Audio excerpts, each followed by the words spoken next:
है थोड़ा सा डॉजी कैरेक्टर, एजी कैरेक्टर है वो। विलन नहीं कहूँगा क्योंकि मैं मानता नहीं कि लाइफ में कोई विलन या हीरो हो। एक्चुअली ये दिस नॉट रियलिस्टिक। एक अपने ही सिचुएशन में बंधा हुआ है बेचारा और ही is trying to survive, is a survivor. पर उसके जो डिसीजंस होते हैं, चॉइसेस होते हैं, वो थोड़े डार्क साइड में जाते हैं एक्चुअली। तो ही इज़ अ कैरेक्टर जो उसका पहले लाइफ था वो काफ़ी लाइट हार्टेड सा कैरेक्टर था, पर उसको ऑब्वियसली वो बाहर गया, उसने वहाँ पे यूके में पढ़ाई की, पढ़ाई करके जब वापस आया फिर वो मिलिटेंट बन गया। फिर मिलिटेंट बनने से फिर वो उसको अरेस्ट किया गया, उसको टॉर्चर किया गया, फिर वो उसको छोड़ के वापस मेन स्ट्रीम में भेजा गया। यहाँ से हमारी फिल्म स्टार्ट होती है, ये उसकी बैक स्टोरी है। अब वो किसके साथ काम कर रहा है, किसके साथ किस पे जासूसी कर रहा है, क्या कर रहा है, क्या क्या नहीं कर रहा, इन सब चीज़ों को लेके ये कैरेक्टर है। तो काफ़ी एजी कैरेक्टर है इन द सेंस कि रिलीजियस भी है वो काफ़ी सारा, is almost a radical fundamentalist in a way. And on the other hand हमें पता ही नहीं, quite sure, we not sure कि वो बिलीव करता है कि नहीं बिलीव करता, या कि उसकी लॉयल्टीज़ किधर हैं। तो ऐसा सा कैरेक्टर है, कभी ये चेहरा दिखाता है तो कभी वो चेहरा दिखाता है। तो it's that kind of character. तो मैंने इसको सोचा था कि अभी मिलिटेंट का एक I cast against type in my film. जैसे अगर अंशुमन के कैरेक्टर को देखो तो he is not a typical major in a movie. I wanted a young face to play the major, कि एक 26 साल के लड़के के हाथ में इतना कंट्रोल, इतना power, life and death almost army major जैसे होते हैं। तो मेरे कैरेक्टर्स को भी is not a typical militant कि मतलब ऐसे मास्क लगा के घूम रहा है गन के साथ, नहीं। ये एकेडमिक, मैंने सोचा था कि इसको कॉलेज प्रोफेसर के जैसे, कॉलेज प्रोफेसर के बेस में मैं दिखाऊंगा कि वो मास्टरमाइंड करता है, कि वो दिमागी है, ही इज़ अ स्ट्रेटजिस्ट। तो उसका इंस्पिरेशन लेके मैंने किया है और काफ़ी कंट्रोल में रखा है कैरेक्टर को, ज़्यादा इमोशन नहीं दिखाता वो चेहरे पे। बस यही बताऊंगा आपसे, आपको फिर बाकी तो देखना पड़ेगा, फिल्म आपको देखनी पड़ेगी जी। हाँ। एंड मैडम ये एक सवाल जो ये कि हम देख रहे हैं इन दिनों सेंसरशिप जिस तरह से स्ट्रॉन्ग, आपसे भी जानना चाहेंगे, सेंसरशिप जिस तरह से स्ट्रॉन्ग हो चुका है फिल्मों को लेके। अरे जैसे कि इसी फिल्म को दिक्कत हुई कि सर को काफ़ी दिनों तक ये सीन काट कर दो, ये निकाल दो, नहीं रिलीज़ होने देंगे। आलिया जी की भी हमने फिल्म उड़ता पंजाब देखी थी, बहुत प्रॉब्लम हुई थी। कैसे देखते हैं आप सेंसरशिप को, कि क्या ये जो सेंसरशिप जो इतना हावी हो चुका है इतना सही करना चाहिए? आप बताइए as an actor, as an not हो चुका है, हमेशा ऐसा था, हमेशा ऐसा था, हमेशा प्रॉब्लम्स थे। मेरा जो हस्बैंड है महेश भट्ट, उनके ये सेंसरशिप और उनके बीच में काफ़ी कुछ लड़ाई झगड़ा ऑलरेडी हो चुके हैं। So it's something that's always been there and I think it's high time it went, क्योंकि ज़माना बदल गया है और अभी हर चीज़ इंटरनेट पे हम देख सकते हैं, हम किसी भी चीज़ इधर उधर पढ़ सकते हैं, टीवी पे डिबेट्स चलते रहते हैं, तो फिर किस सेंसरशिप का ही की? I mean I don't think, जब कोई मतलब नहीं बनता है, और I think as I said ज़माना बदल चुका है, तो इट्स हाई टाइम कि ये भी बदले and we should have film certification, क्योंकि censorship is today redundant. Yeah. Ashwini ji, जब इस तरह की प्रॉब्लम आपकी फिल्म को लेकर चल रही थी, तब आपने ये नहीं सोचा कि आपकी फिल्म को अब ढेरों सारे प्लेटफॉर्म आगे हैं, वेब सीरीज़ के माध्यम से प्रेजेंट करेंगे ढेरों सारे प्लेटफॉर्म में, चाहे मैं नेटफ्लिक्स की बात करूँ, अमेजोन की बात करूँ, आप कभी दिमाग में आया कि अगर फिल्म को रिलीज़ नहीं हो तो मैं प्लेटफॉर्म पर ले जाऊँगा? देखिए, it's not a question of this and that, मेरा हक बनता है। मतलब मैं भारत का एक निवासी हूँ, मेरा हक बनता है कि मेरी फिल्म थिएटर में भी दिखे, सैटेलाइट में भी दिखे और नेट प्लेटफॉर्म में भी दिखे। मैं इनको क्यों, why should I give them the authority कि उन्होंने मुझे ज़बरदस्ती कंपेल किया है कि मैं एक ही प्लेटफॉर्म में दिखाऊँ इसको।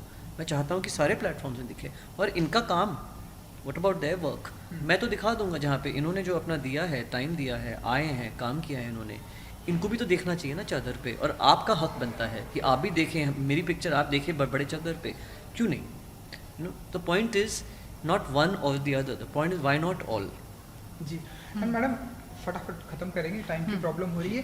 ट्रेलर की जो मैंने देखा, आपके घर में तो सभी फिल्मी दुनिया से हैं, तो बताइए कि आलिया जी ने ट्रेलर देखा या उनका क्या रिस्पॉन्स था? हमें बिल्कुल देख चुकी है और उन्होंने कहा कि it seems to be, it's looking very interesting और मैं ज़रूर देखना चाहूँगी, तो she is going to be seeing it soon. या एंड इन दिनों जैसे उनकी फिल्में बैक टू बैक आ रही है और लोगों को पसंद आ रही है, चाहे मतलब हम स्टूडेंट ऑफ द ईयर से बात करें, उसके बाद गली बॉय तक, मतलब हर फिल्मों को जिस तरह से ऑडियंस ने सराहा है। माँ हैं आप, तो क्या फील करती हैं आप एज एन मदर? बहुत प्राउड फील करती हूँ डेफिनेटली। या उसको देख के मैं बहुत खुश हूँ कि वो इतनी सफलता रही है अपनी करियर में, and she is doing so well, so yeah I am very happy for. And मतलब हर कोई जानना चाहता है कि जब बच्चे सफलता की सीढ़ियों पर चढ़ते हैं तो एक माँ बाप की एक दिल में एक टेंशन होती है कि बच्चों की शादी के बारे में। नहीं, बिल्कुल नहीं, हम तो बिल्कुल शादी के बारे में नहीं सोच रहे हैं, सॉरी। टेंशन कहाँ है, मतलब अभी वो काम कर रही है ना। हाँ वो तो है, लेकिन ऐसे कभी आप सोचते हैं कि अब नहीं, शादी बिल्कुल करनी नहीं, चाहिए?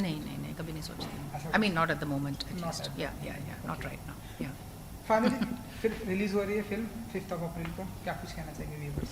यस, प्लीज़ आप जाके देख लीजिए हमारी प्यारी film No Fathers in No Kashmir. Fathers in Kashmir, coming soon to a theatre near you, and you'll love it, I'm telling you. Yeah. Releasing on the 5th of April, no fathers in Kashmir. जाके देखिए अपने theatre में, और अगर आपके शहर में नहीं आ रही है पिक्चर तो आप जाके अपने लोकल पीवीआर में बता सकते हैं कि प्लीज़ मेरे थिएटर में लगाइए, और अगर हमें सुनने को आया कि आपने ये रिक्वेस्ट किया है तो हम डेफिनेटली ये फिल्म आपके पीवीआर में भेजेंगे। Thank you ji, thank you so much and good luck. Thank you madam. Thank you. Thank you so much. Side में जाते हैं एक्चुअली। तो ही इज़ अ कैरेक्टर जो उसका पहले लाइफ था वो काफ़ी लाइट हार्टेड सा कैरेक्टर था, पर उसको ऑब्वियसली वो बाहर गया, उसने वहाँ पे यूके में पढ़ाई की, पढ़ाई करके जब वापस आया फिर वो मिलिटेंट बन गया, फिर मिलिटेंट बनने से फिर वो उसको अरेस्ट किया गया, उसको टॉर्चर किया गया, फिर वो उसको छोड़ के वापस मेन स्ट्रीम में भेजा गया। यहाँ से हमारी फिल्म स्टार्ट होती है, ये उसकी बैक स्टोरी है। अब वो किसके साथ काम कर रहा है, किसके साथ किस पे जासूसी कर रहा है, क्या कर रहा है, क्या नहीं कर रहा, इन सब चीज़ों को लेके ये कैरेक्टर है। तो काफ़ी एजी कैरेक्टर है इन द सेंस कि रिलीजियस भी है, वो काफ़ी सारा is almost a radical fundamentalist in a way, and on the other hand हमें पता ही नहीं, quite sure we not sure कि वो बिलीव करता है कि नहीं बिलीव करता, या कि उसकी लॉयल्टीज़ किधर हैं।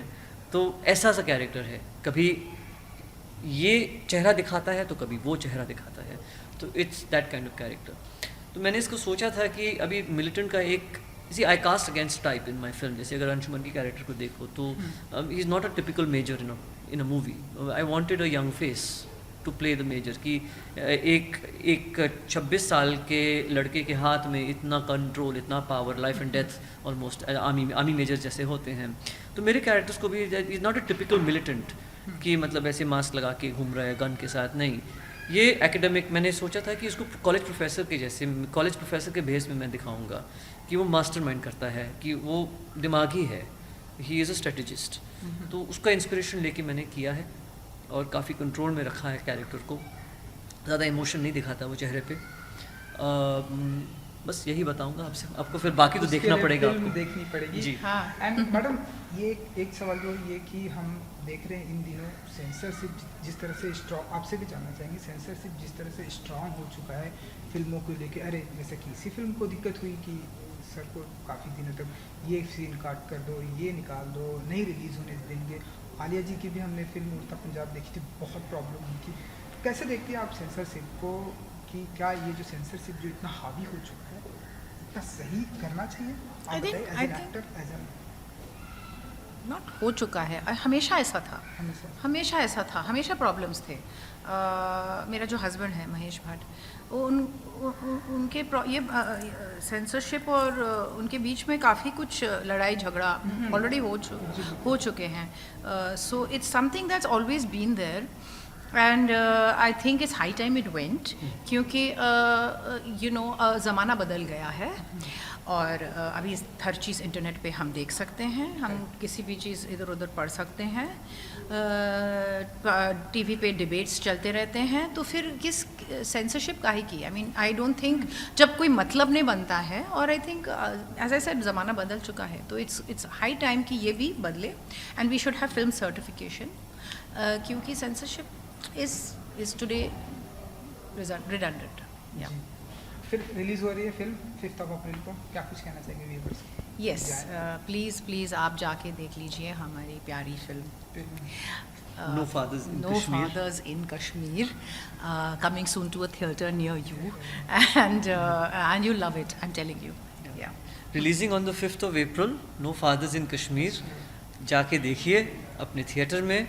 और अगर आपके शहर में नहीं आ रही है पिक्चर तो आप जाके अपने लोकल पीवीआर में बता सकते हैं कि प्लीज़ मेरे थिएटर में लगाइए। और अगर हमें सुनने को आया कि आपने ये रिक्वेस्ट किया है तो हम डेफिनेटली ये फिल्म आपके पीवीआर में भेजेंगे।